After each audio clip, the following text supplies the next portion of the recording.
உலக நாடுகள் அமெரிக்காவை கண்டு அஞ்சி நடுங்கலாம். ஆனால் அமெரிக்காவே ஒரு நாட்டை கண்டு அஞ்சி நடுங்கும் என்றால் அந்த நாட்டின் பெயர்தான் இஸ்ரேல். இஸ்ரேலின் வளர்ச்சியை காண்பவர் பலருக்கு அவர்கள் கண்ட வீழ்ச்சியை பற்றி தெரியாது.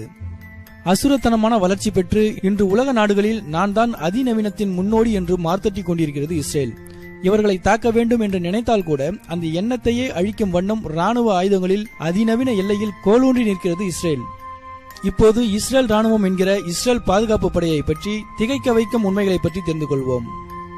இன்றைய தினத்தில் உலகின் முன்னணி அதிநவீன ராணுவ ஆயுதங்களை தயாரிப்பதில் இஸ்ரேல் பாதுகாப்பு படைதான் முதன்மையில் இருக்கிறது. வான்படை, சிறப்பு படை, புத்தி கூர்மை, பொறியியல் அமைப்பு என இவர்களது முன்னோடியான விழிப்புணர்வு மற்றும் ஆய்வுகள் சாமர்த்தியம் வாய்ந்ததாக இருக்கிறது. இஸ்ரேல் நாட்டின் முதல் பிரதமர் டேவிட் பென் குரியன் இஸ்ரேல் பாதுகாப்பு படை நாட்டை பாதுகாக்க மட்டுமின்றி நாட்டில் ஒருங்கிணைப்பு ஏற்படுத்தி சமூக செயல்பாட்டை வளர்க்கவும் கூட பணிபுரியும் என கூறியுள்ளார்.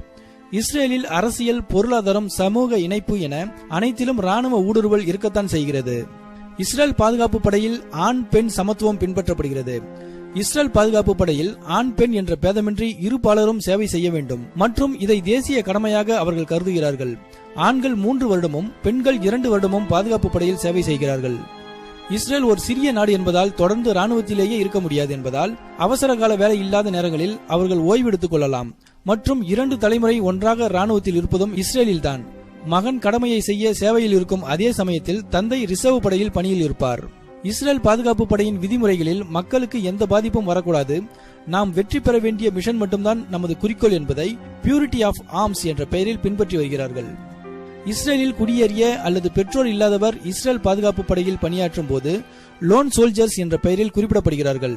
இவர்களுக்கான அத்தியாவசிய தேவைகள் மற்றும் தங்கும் இடங்கள் போன்றவை இவர்களது சேவைக்காக ஏற்பாடு செய்து தரப்படுகிறது. 18 வயது நிரம்பிய அனைத்து ஆண் பெண் இருவரும் ராணுவத்தில் சேவை செய்ய வேண்டும் என்பது கட்டாய ராணுவ சேவையாக இஸ்ரேலில் கடைபிடிக்கப்படுகிறது.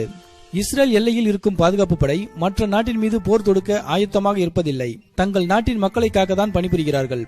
எந்த நாட்டில் இருந்து தானியங்கி ஏவுகணை மூலம் இஸ்ரேலை தாக்க நினைத்தாலும் அதை எந்த நபரின் உதவியும் இன்றி வானிலேயே தகர்த்து நாட்டை காக்கும் வண்ணத்தில் இஸ்ரேல் அதிநவீன முறைகளை கையாள்கிறது.